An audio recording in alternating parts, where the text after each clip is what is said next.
In this week's drive, we join a new champion as he plays with some of his toys, visit the final phoenix of the British motorcycle industry, see the impossible performed by the incredible, and splash around in a big mechanical dolphin. All this and more in this week's Drive.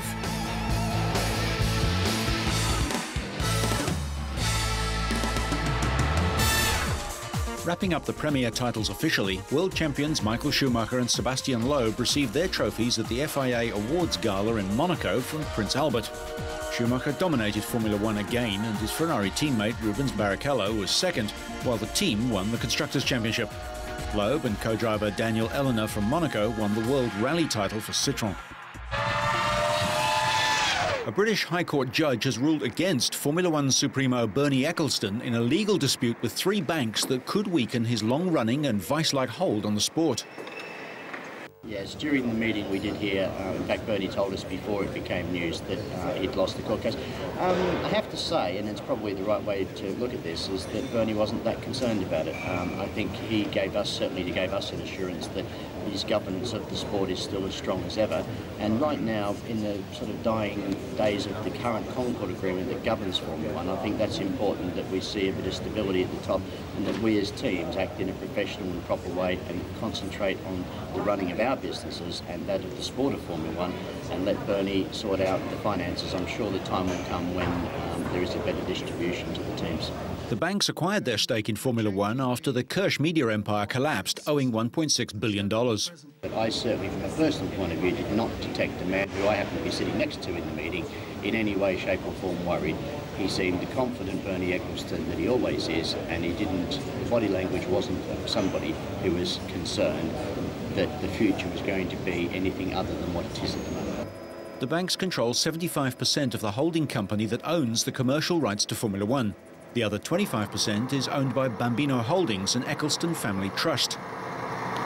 Victory for the banks is likely to avert the threat of a rival series.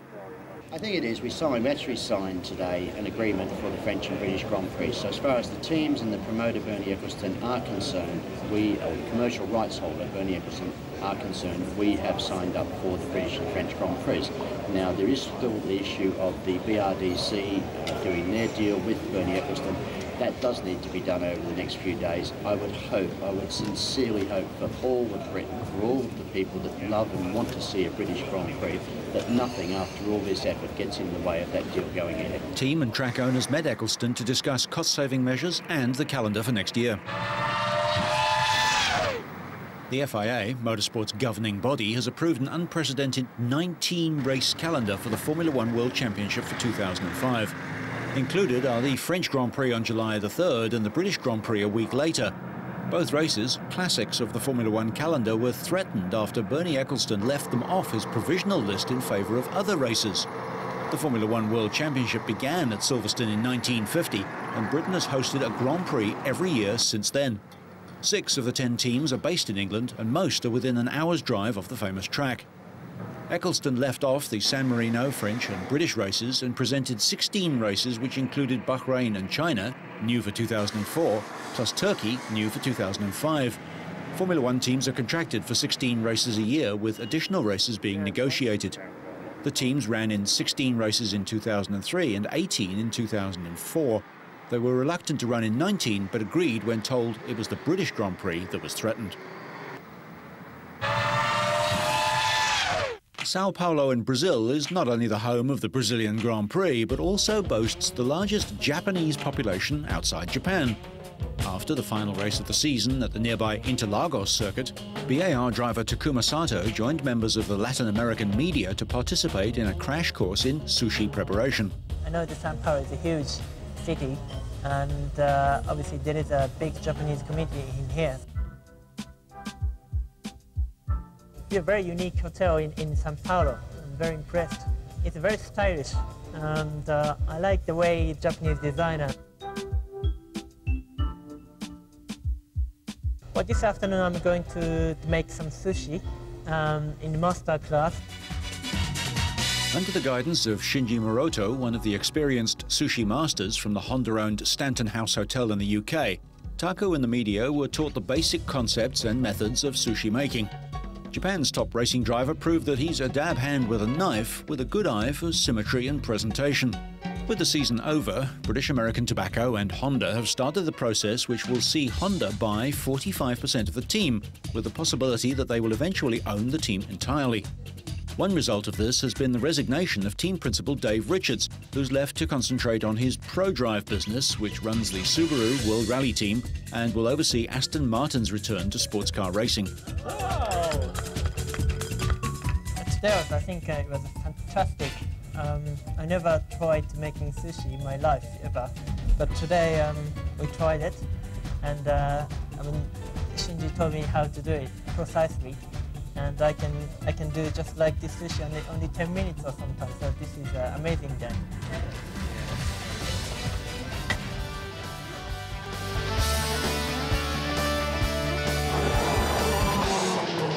At the DTM presentation last spring, Mattias Ekström said, "When the young guns appear on the scene, the old foxes will have to watch out." By winning in the Czech Republic, the 26-year-old Swedish Audi Works driver clinched the title in Europe's top touring car series 1 round before the season's finale.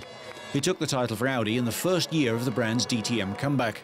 As a racing driver, he must stay race fit, and these are his tools, or toys.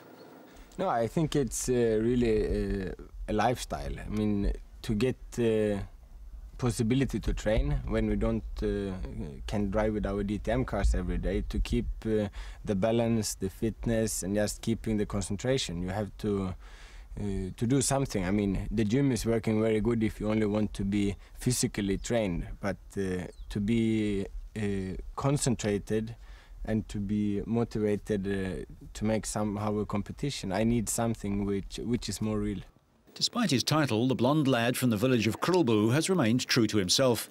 Yeah, my main professional goal was to win the toughest touring car championship when I got the chance to prove my skills, and for the moment that's DTM. No, I've never been a single-seater fan, also not Formula One, and my heart have always been more into the World Rally Championship and the rally side than the single-seater side. His father Bengt and his mother Agneta travel to every race in their huge self-made motorhome, cooking his favourite meals to give their son some home comforts. Porridge for breakfast doesn't exactly match the cool Ekström image. The 1999 Swedish touring car champion doesn't fit the typical image of a racing driver either. No sports car, no flat in Monaco's tax haven, just a neat cottage he shares with his girlfriend Tina Thoma, a Swedish champion rally co-driver and former winner of the Paris-Dakar Rally. No, I mean, it's never easy, and I started with go-kart when I was 15, very late, and then I stopped my karting career, went to saloon car racing with the Renault 5 Junior Cup, and after this I drove Super Touring, and after Super Touring I went to DTM, so it's not a long way, but it has been tough. But he's aware that a driver's time at the top can be short and has ideas about life after motor racing. Yeah, for sure I think about it, because I know it's running very fast, so there will be some type of business within motorsport, or somehow helping young guys for sure, and then maybe running some business with quads, jet skis, karts, motor, something with engines for sure. Riding various high-speed vehicles works different muscle groups and keeps his hand-to-eye coordination sharp, and it's fun too. During the off-season, Mattias was able to catch up with another Swedish racing icon, 5-time World Speedway champion Tony Rickardsson. Mattias has received plenty of awards, but recently he was given the Great Golden Badge of the Swedish Royal Automobile Association by Princess Lilian of Sweden. Ekström learned to drive in this BMW with his mother alongside. She never flinched as her son flung that car around the forest roads, although a rally-style roll cage was added fairly soon. Mattias will drive for the Works Skoda rally team in the Rally of Sweden.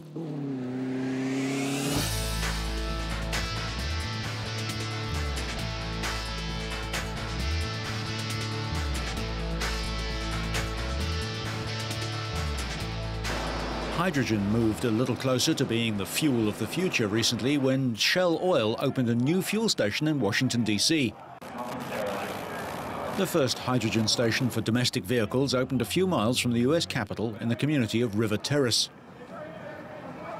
The demonstration project will service a fleet of 6 fuel cell hydrogen vehicles from General Motors that will operate in the metropolitan Washington area.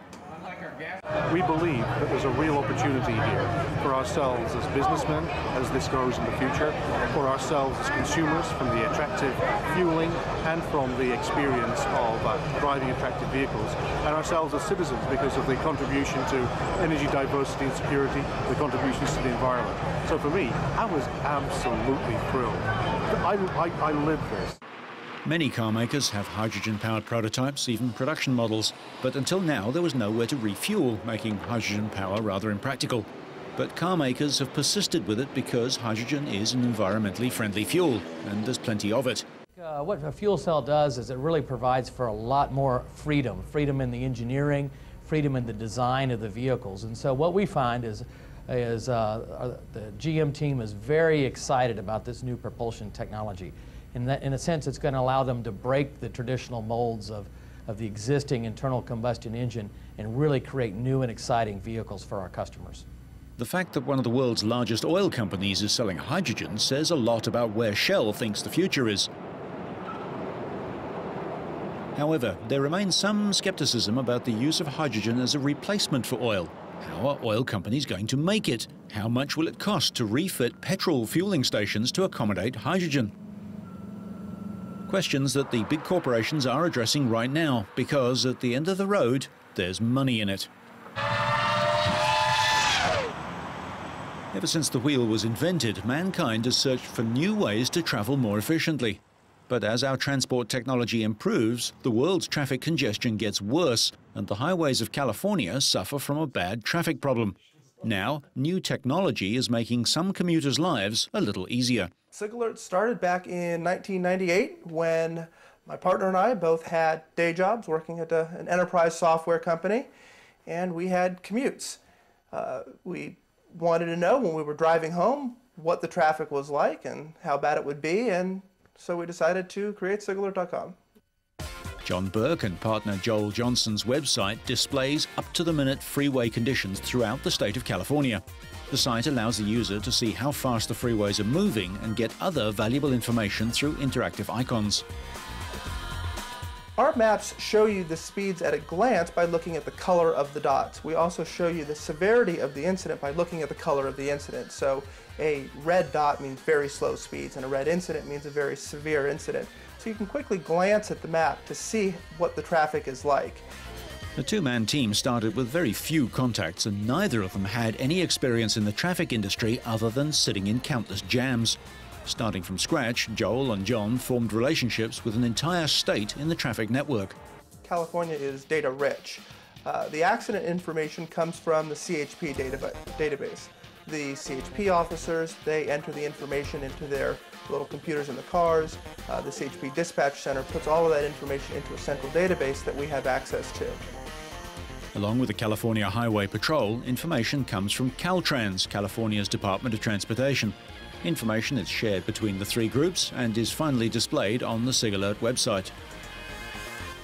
We have processes that automatically go out to the CHP database and to the Caltrans database to collect new information. That happens in the background. It then processes that information, the raw information on our end, puts it into a format that our web servers understand, and then can redistribute. SigAlert also has a television feed that news programs pick up and use all over California. The version seen on television is basically the same as on the website, but visually superior. SigAlert has been a great success for the entrepreneurial duo, who plan to expand their services to other cities and states in the future.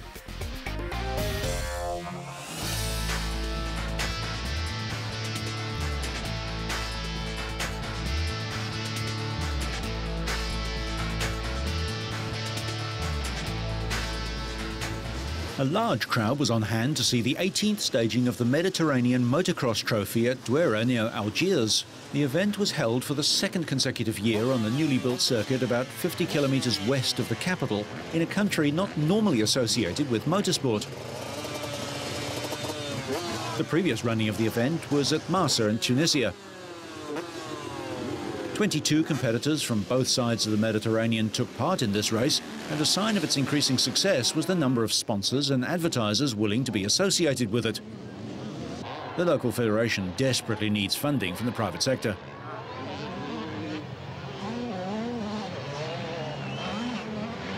Mauritanian riders were taking part in a competition at this level for the first time, and their federation is determined to build up the profile of the sport.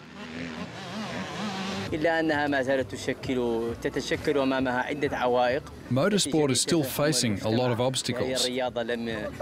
Our society is still very reluctant to view motorsport in a positive manner.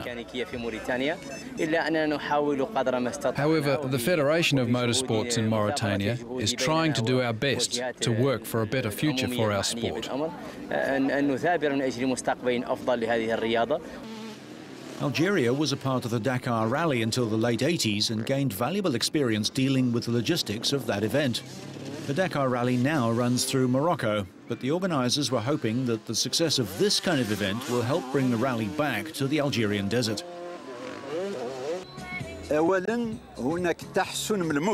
First of all, there has been a considerable improvement regarding the circuit, which is now a track of international standard.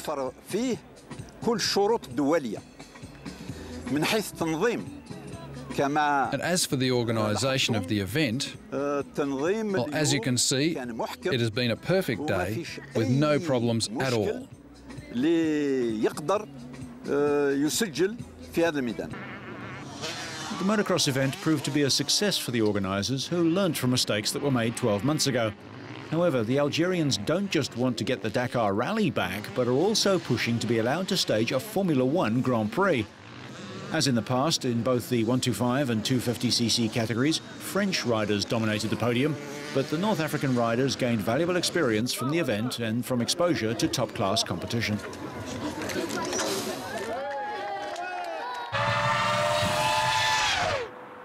Britain's National Motorcycle Museum has reopened 15 months after it was devastated by a fire that destroyed 80% of the building and hundreds of rare machines. As the fire raged, staff and volunteers rescued exhibits, many of which date back to the dawn of motorcycling. The worst part or time, other than the fire was bad enough, was to come back the following morning as daybreak was happening and to see the devastation. It was absolutely horrific. One of Britain's most famous and beloved racing motorcycles, Slippery Sam, won 5 consecutive Isle of Man production TT races from 1971 to 75. The Triumph Streamline is back after being sent to Texas to be restored. The bike, which broke the world motorcycle speed record at 214 miles an hour on the Bonneville Salt Flats in 1965, was restored by the people who had been involved in building it. Absolutely love it. Marques like Norton, James and BSA are all back on show thanks to enthusiasts and retired engineers. They were very historic machines, built in the 60s and 70s and before, and we actually coaxed men to come out of retirement to rebuild them who built them in the first place. So far, 90 of the damaged bikes are back on display after being expertly restored, while some of the exhibits were replaced, those restoring them saying it's been a tough challenge. Parts are getting more and more difficult to get for the earlier machines, and we have to scare the country, second-hand shops, put adverts in the local papers to try and locate as much as we can. Prior to the fire, the museum had more than 800 motorbikes in 5 halls, and around half were damaged in the fire. It's hoped that another 300 bikes will be restored by the museum, which has become the international centre for preserving the historic, the quirky and the ordinary bikes that Britain produced during the golden years of its motorcycle industry.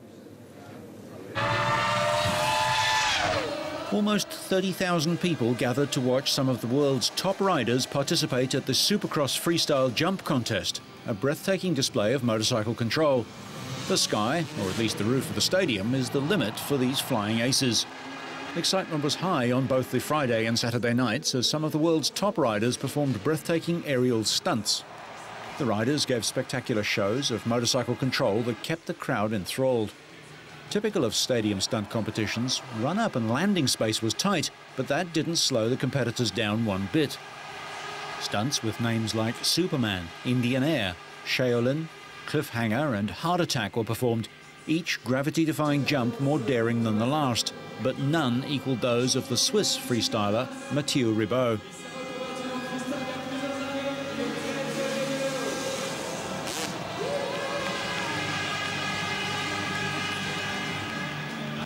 American rider Mike Jones was the evening's top showman, landing side saddle and then hamming a gentle fall, much to the delight of the enthusiastic crowd.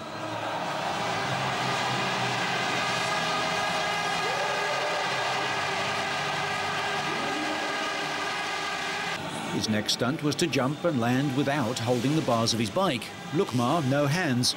Another trick completed successfully with just the lack of space catching him out. Then a burnout to build up some extra atmosphere.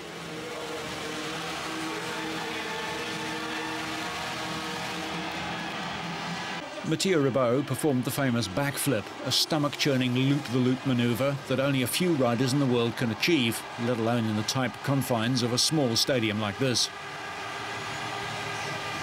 The high-flying Swiss, who spent more time in the air than on the ground, won the votes of the crowd and became the winner of the evening, his second consecutive freestyle victory. The trick involves flying high off a ramp that's so steep it's almost vertical, flipping the bike backwards over your own head and then bringing it all the way around and down, wheels first, to the ground. However, top American rider Mike Metzger, famous for his backflips, crashed as he was trying to perform his first stunt. He over-rotated on a knack-knack backflip and landed on top of the motorcycle. It was thought the bike's handlebar perforated his abdomen, but in fact the foot peg caught him in the groin and he had to be taken to the Geneva University Hospital, where he underwent an operation and was later transferred to the US, where he will recuperate for 3 to 6 months. In his absence, though, the show went on.